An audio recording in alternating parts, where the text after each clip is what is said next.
Alhamdulillah, qui n'a jamais été provoqué, qui n'a jamais été jalousé, qui n'a jamais ressenti cette injustice, la méchanceté des gens, qui n'a jamais vécu cela parmi nous. Ça nous est toutes et tous au moins arrivé une fois dans notre vie, et bien sûr plus qu'une fois. Malheureusement aujourd'hui, la méchanceté, l'injustice, la jalousie, la calomnie, le mensonge s'est répandu à une allure folle jusqu'à ce que des personnes ne savent plus comment réagir. On me fait du mal, que dois-je faire?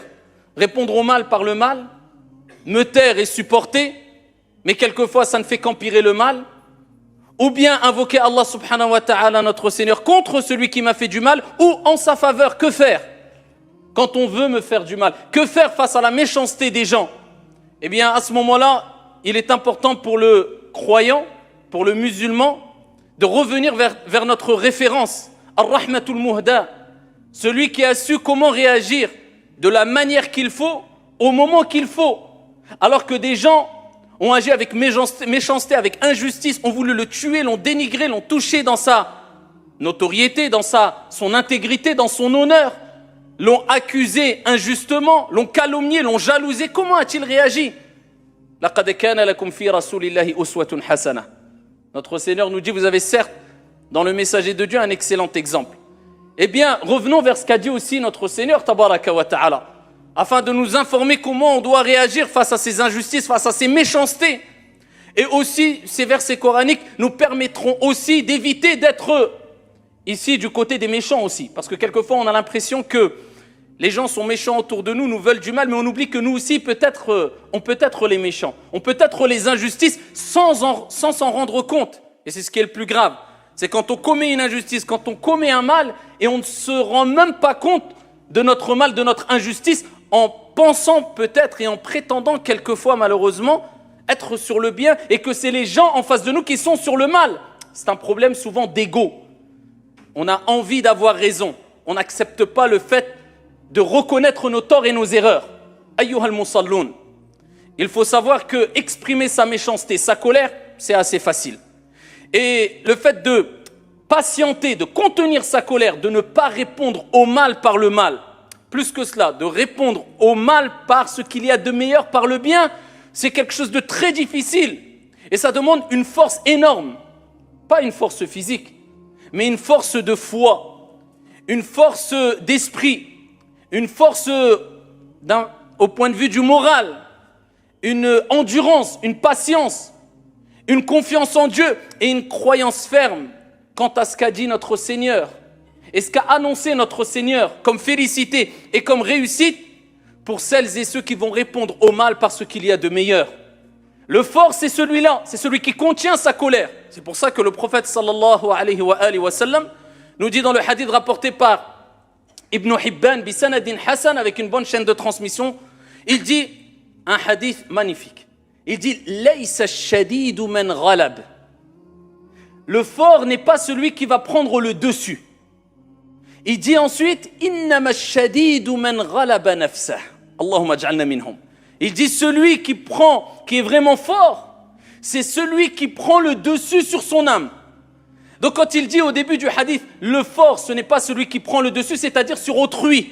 Et il y a un autre hadith qui rejoint ce hadith-là, rapporté par Al-Bukhari, où le prophète sallallahu alayhi wa sallam nous dit, le fort n'est pas celui qui va terrasser les gens, qui va prendre le dessus physiquement sur les gens, qui va écraser les gens, mais le fort est celui qui contient sa colère. Et dans le premier hadith rapporté par Ibn Hibban, le prophète alayhi salatu wassalam nous rappelle que celui qui arrivera à prendre le dessus, c'est pas celui qui prend le dessus sur les gens, mais le dessus sur son âme. Parce qu'on sait très bien que Shaitan, Satan, eh bien, va nous cacher les fruits de cette patience. Parce que cette patience-là, cette endurance, apporte des fruits sucrés, apporte des résultats mielleux, ici-bas et dans le delà. Donc Shaitan va te les couvrir, afin que tu ne t'en rendes pas compte, que tu ne prennes pas conscience de ces résultats positifs. Donc toi, quand on va te faire du mal, eh bien, Shaitan va te faire oublier la récompense de celui qui patiente. Parce que l'être humain a envie de voir la récompense tout de suite. Donc c'est quelque chose de caché. Donc il va te pousser à te venger pour avoir un résultat rapide. Et le fait de patienter afin d'avoir le résultat plus tard, ici-bas et dans le delà, ça demande de la force et de l'endurance. C'est pas donné à tout le monde. Et plus l'effort est grand, de manière générale, plus l'endurance est grande, de manière générale, et plus tu vas apprécier le résultat. Et cela va t'apporter un repos. Comme, à titre d'exemple, celui qui voyage 2 heures, quand il arrivera à destination chez lui, il ne va pas goûter au repos et sentir et apprécier le repos. Al-istiraha, ce moment de repos, comme celui qui a voyagé et enduré pendant 4 jours. Plus tu as fourni des efforts et patienté, et plus le repos, tu l'apprécieras. Eh bien, ce repos que tu gagneras après avoir patienté quand on veut te faire du mal, en répondant au mal parce qu'il y a de meilleur, sera un repos de l'âme. Pourquoi ? Parce que tu auras réussi à prendre le dessus sur ton âme. Et plus tu prends le dessus sur ton âme, parce que l'âme est souvent instigatrice au mal, et cette âme-là vit avec toi de jour comme de nuit, plus tu ici réussiras à éduquer ton âme et prendre le dessus sur ton âme, comme le prophète alayhi salatu wassalam a dit et a appelé celui qui le fait le fort, et plus ton âme goûtera à sakina, la sérénité, le repos. Et regardez la personne qui ne répond pas au mal par le mal. On l'insulte, il patiente et il endure et il n'a pas répondu au mal par le mal. Quand la situation finit, wallah, il se sent fort. Et il se sent, alhamdulillah, quelque part fier de lui. Contrairement à celui qui s'est défoulé, ensuite, qu'est-ce qu'il fait ? Il regrette. Al-ajalatu minash shaitan. Car la précipitation, et surtout quand on se précipite afin d'avoir un résultat, ça vient de shaitan en général. Voilà pourquoi Allah subhanahu wa ta'ala nous a rappelé beaucoup de bienfaits quant au fait de patienter face aux préjudices des autres et à l'injustice des autres. Et nous a rappelé ici le mérite que va récolter celui qui a patienté, pas que patienté, parce qu'il y a patienté simplement. Mais au-delà de ça, non seulement on te fait du mal, tu ne patientes pas simplement, tu réponds au mal par quelque chose de bien. Allah Jalla wa Ala dit dans le Coran al-Karim, وَلَا تَسْتَوِي الْحَسَنَةُ وَلَا السَّيِّئَةُ. Il nous rappelle, ne réponds pas au mal par le mal. Réponds au mal parce qu'il y a de meilleur. وَلَا تَسْتَوِي الْحَسَنَةُ وَلَا السَّيِّئَةُ. إِدْفَعْ بِالَّتِي هِيَ أَحْسَنُ. Ici, il nous rappelle, réponds au mal parce qu'il y a de meilleur. فَإِذَا الَّذِي بَيْنَكَ وَبَيْنَهُ عَدَاوَةٌ كَأَنَّهُ وَلِيٌّ حَمِيمٌ وَمَا يُلَقَّاهَا إِلَّا الَّذِينَ صَبَرُوا وَمَا يُلَقَّاهَا إِلَّا ذُو حَظٍّ عَظِيمٍ. Et à ce moment-là, quand tu auras répondu, comme Dieu dit dans le Saint-Coran, au mal, aux injustices, aux insultes, à la méchanceté des gens, parce qu'il y a de meilleurs, eh bien à ce moment-là, tu verras celui avec qui tu avais une animosité. Regardez les termes qu'il utilise Allah Azza wa Jal. Beaucoup de colère, de haine, c'est la guerre entre vous. Une animosité, devenir tel un ami chaleureux. Ya muqallib al-qulub, ô toi qui tourne les cœurs. Allah, il tourne les cœurs. Il change les cœurs. Pourquoi ? Parce que tu as fait l'effort. Parce que tu as fait le premier pas, parce que tu n'as pas répondu au mal par le mal. La personne en face de toi qui te fait du mal, au fond de lui, il sait qu'il fait du mal.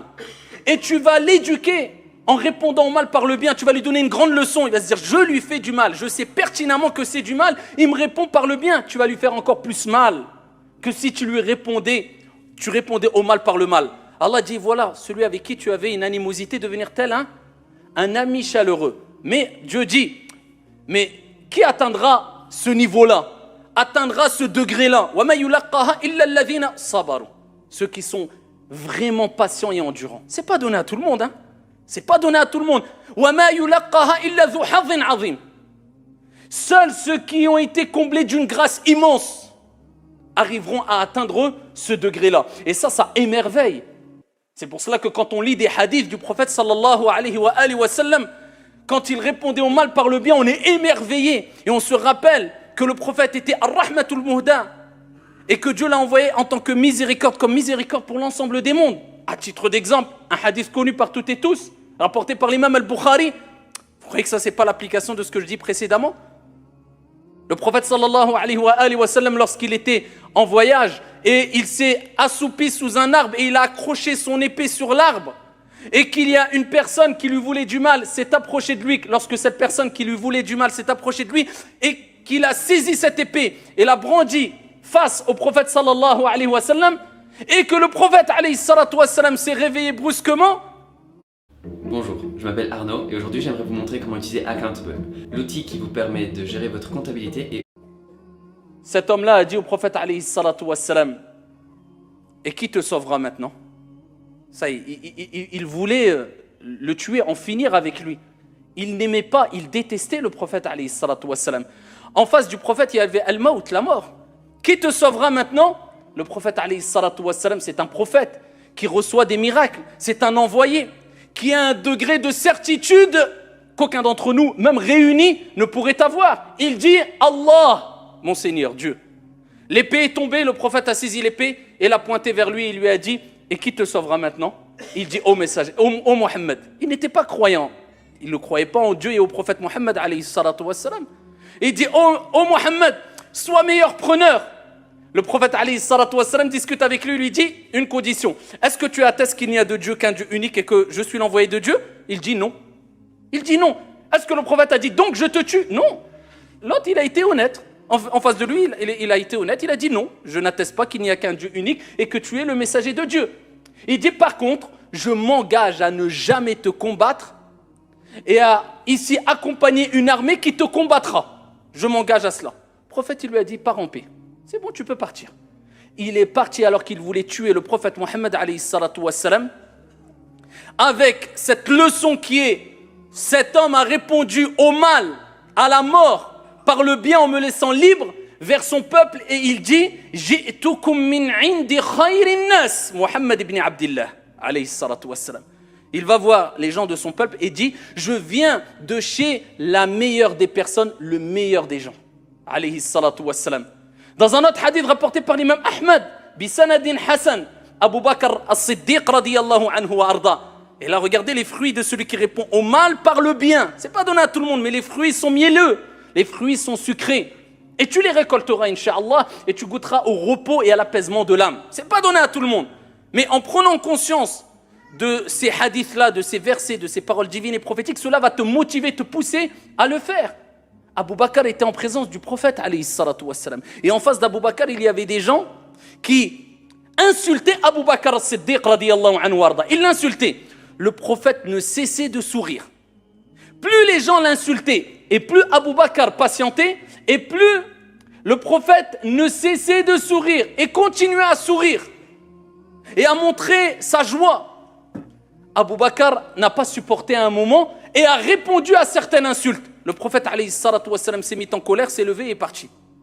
Abu Bakr est parti vers le prophète. Il dit Ya Rasulallah, tu étais auprès de moi, tu souriais. Quand je me suis défendu à un moment, j'étais à bout, je me suis défendu, tu t'es levé et tu es parti.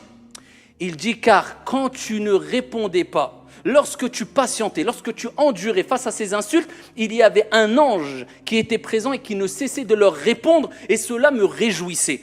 Et lorsque tu leur as répondu, Shaitan, Satan a pris place et il ne me convient pas d'être présent assis avec le diable. Et il dit, Ya Abu Bakr, il lui donne une recommandation en or.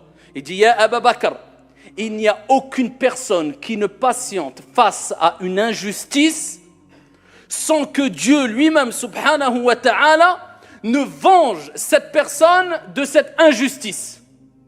Ne t'inquiète pas, on te fait une injustice, tu patientes, tu endures, Dieu te vengera de cette injustice. Entre toi et cette injuste, et cette personne mauvaise, et cette personne méchante, eh bien, il y aura Dieu qui va s'interposer. Ça, c'est les recommandations du prophète, alayhi salatu wassalam. Et pour continuer à nous pousser à répondre au mal parce qu'il y a de meilleurs, continuez à méditer quant à la vie du prophète, alayhi salatu wassalam, et à ce que nous a donné comme héritage le prophète, alayhi salatu wassalam. Ces paroles, le prophète, sallallahu alayhi wa sallam, fi sahih, nous dit المؤمن الذي يخالط الناس ويصبر على أذاهم خير من المؤمن الذي لا يخالط الناس ولا يصبر على أذاهم.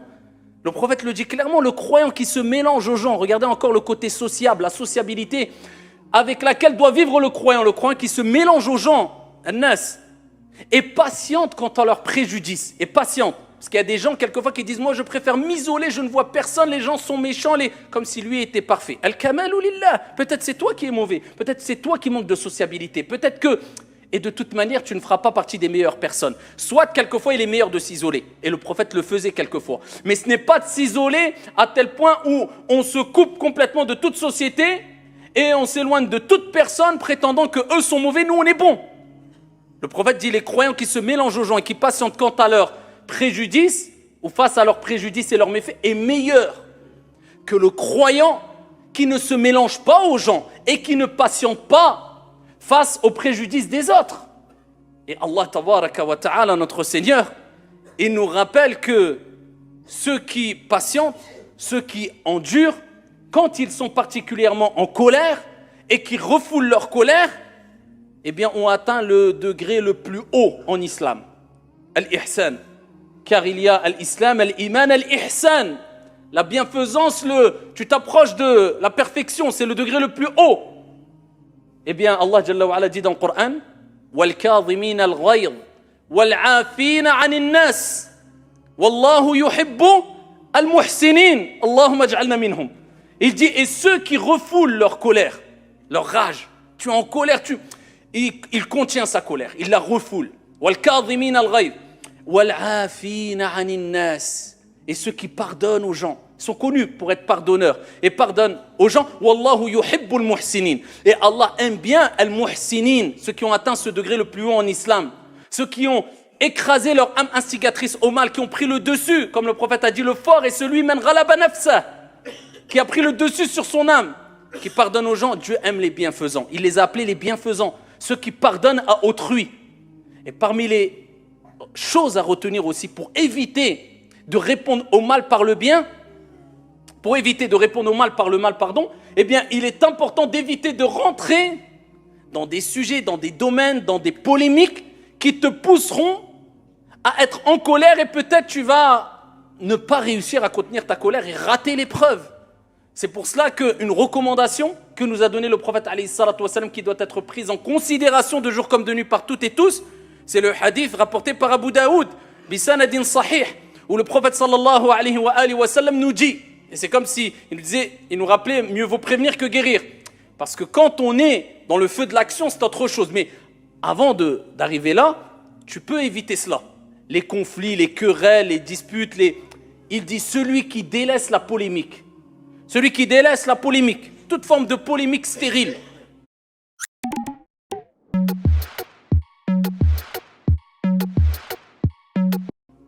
Quelqu'un te dit c'est blanc, toi tu as droit d'argumenter en disant non, c'est noir parce que. Il continue, non, c'est blanc, arrête-toi, khlas. Mon but c'est de dire voilà ce que je pense et tu as le droit et tu dois le dire, avoir cet esprit critique et avoir ton avis. Mais quand lui il persiste, pourquoi tu continues 6 heures alors que l'histoire peut s'arrêter en 4 secondes, 5 secondes? Il t'a dit ça, il a argumenté. Tu as dit, tu as argumenté. Toi, ce qui t'importe, ce n'est pas d'avoir raison, c'est de chercher qui a raison. Ça, c'est deux choses complètement différentes. Mais pour chercher à savoir qui a raison et ne pas vouloir avoir raison, il faut avoir atteint un degré où tu as quand même pris le dessus sur ton âme. Parce qu'on est face à notre ego et ce qui nous pousse souvent à vouloir avoir raison, malheureusement. Même quand on sait au fond de nous qu'on a tort. Donc ici, le prophète dit celui qui délaisse la polémique, même s'il a raison. Pour nous motiver, nous récompenser à travers notre effort. Même si tu as raison. Il dit, je lui promets, je lui garantis une maison à la périphérie du paradis. Même si tu as raison, tu délaisses pour satisfaire ton Seigneur tabaraka wa ta'ala. Et il dit, dans le même hadith, continuons le hadith, il dit, et celui qui délaisse le mensonge, même pour rire, je lui promets une demeure au milieu du paradis. Et celui qui améliore son comportement, regardez, c'est encore plus important que ce que j'ai cité précédemment. Celui qui améliore son comportement, il fait une autocritique, j'ai ça comme défaut, j'ai ceci, cela. J'améliore mon comportement, je lui promets, garantis une maison au plus haut du paradis. Al-Firdaus, le degré le plus haut du paradis. Voilà pourquoi il est important de retenir, ayyuhal akhyar, qu'il est bon de pardonner à autrui. Il est bon d'agir avec pardon. Il est bon de répondre au mal par le bien. Et pardonner, ça ne veut pas dire pardonner à tout le monde. Toi, tu pardonnes et c'est ton comportement de base, mais tu pardonnes sous condition. Exemple, imaginez-vous un État qui dit « Nous pardonnons à tout voleur, nous pardonnons à tout vendeur de drogue, nous pardonnons à toute personne qui fait des choses graves. » Eh bien, les gens, qu'est-ce qu'ils vont continuer à faire? On n'a pas de problème, on nous pardonne, on continue. Tu penses avoir fait le bien, mais toi, tu as cautionné le mal. Tu pardonnes si et seulement si tu sais que la personne a reconnu son erreur. Ou le fait de pardonner à la personne ne va pas permettre à la personne ou motiver la personne à continuer son mal. À ce moment-là, pardonne. Si tu sais que ça ne va pas provoquer des conséquences néfastes, pardonne. Et ça, c'est le comportement que doit avoir le croyant. Alors, on peut citer des degrés. Rapidement, il y a 4 degrés que les savants ont exposés. Le premier degré, c'est répondre au mal par le mal. Ça met l'autre côté. Le deuxième degré, c'est quand on te fait du mal, tu ne réponds pas au mal par le mal, mais tu demandes réparation. Alors là, on t'a volé, tu dis je veux récupérer ce que j'ai volé. On t'a porté préjudice, tu vas te plaindre pour réclamer justice en face de la justice, etc. C'est le deuxième degré, c'est ton droit. Troisième degré, tu pardonnes et tu ne demandes même pas réparation. Ça, c'est le troisième degré, ce n'est pas donné à tout le monde. Tu sais que la personne a reconnu, tu lui dis écoute, je te pardonne et réparation, j'en ne veux même pas de la réparation, c'est bon, je te pardonne. Ça, c'est un degré au-dessus. Et le dernier degré, le degré le plus haut, c'est non seulement tu pardonnes, tu ne demandes pas réparation, mais tu invoques en sa faveur. Que Dieu le guide, que Dieu lui accorde, pour que Dieu lui permette de ne pas retomber dans le mal dans lequel il était. Ça, c'est le degré le plus haut. Et quand on dit de pardonner, c'est tout simplement pour recevoir le pardon de Dieu.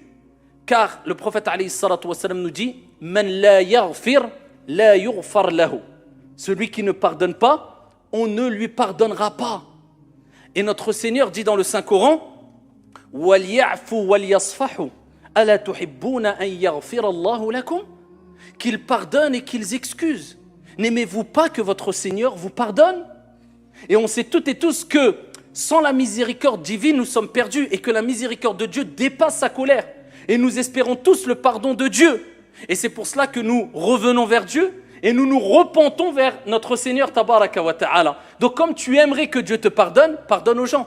Si tu veux que Dieu t'excuse, excuse aux gens, agis de la même manière que tu aimerais qu'on agisse envers toi. Et pour terminer, une évidence qu'il est important de rappeler, bien que c'est connu par toutes et tous de manière générale, mais c'est une évidence qu'il est important de rappeler quand on parle de pardon, de repentir, de la miséricorde de Dieu qui dépasse la colère de Dieu. Dieu ne pardonne pas tous les péchés. Dieu pardonne tous les péchés si on remplit les conditions pour que Dieu nous pardonne tous les péchés. Et si on provoque ce pardon et cette miséricorde divine, si on réunit tous les textes, Dieu ne nous a pas dit « Faites ce que vous voulez, je vous pardonne ». Mais il nous invite au repentir et à demander pardon à Dieu. Et quand on lit les textes qui nous disent « Si tu fais ta prière et d'une prière à une prière, tes péchés seront pardonnés. D'un vendredi à un vendredi, les péchés sont pardonnés. D'un ramadan à un ramadan, les péchés sont pardonnés. Si tu fais telle évocation, tes péchés sont pardonnés. » Ça, c'est les petits péchés. Ces petits péchés ne demandent pas un repentir, mais demandent la demande de pardon.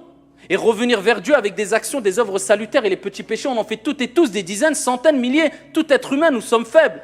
Une mauvaise parole qui glisse, etc. Mais quand on parle des grands péchés, à l'unanimité des savants, les grands péchés connus, comme le vol, comme la jalousie, comme le meurtre, comme l'adultère, relation hors mariage, comme, tout cela demande un repentir. Et le repentir a des conditions, sinon ça serait trop facile. La personne dirait je fais ce que je veux, je fais des grands péchés, je vends de la drogue, je vole, je tue. Pas grave, je fais ma prière, Dieu me pardonnera. Et ça n'a rien à voir avec la bonne compréhension de l'islam, bien sûr, et cela est connu par toutes et tous. Un grand péché demande un repentir, et les conditions du repentir, c'est quoi? Al-ikhlas, la sincérité, première condition. Je ne le fais pas pour que les gens disent « Waouh, masha'Allah, al-akh, urti, akhi ». Tu es musulman maintenant, parce que c'est quelquefois un effet de mode aujourd'hui. Comportement ne suit pas du tout l'apparence, illa man rahimallah. Sincère pour Dieu, pas pour un effet de mode. Deuxième des choses, je regrette ce que j'ai fait. Troisième des choses, j'ai la ferme résolution de ne plus recommencer. Et quatrième des choses, je délaisse le péché dans lequel je suis. Les grands péchés demandent un repentir avec ces conditions-là. Si tu as réuni ces conditions-là, à ce moment-là, on espère que Dieu, le miséricordieux par excellence, te pardonnera car sa miséricorde dépasse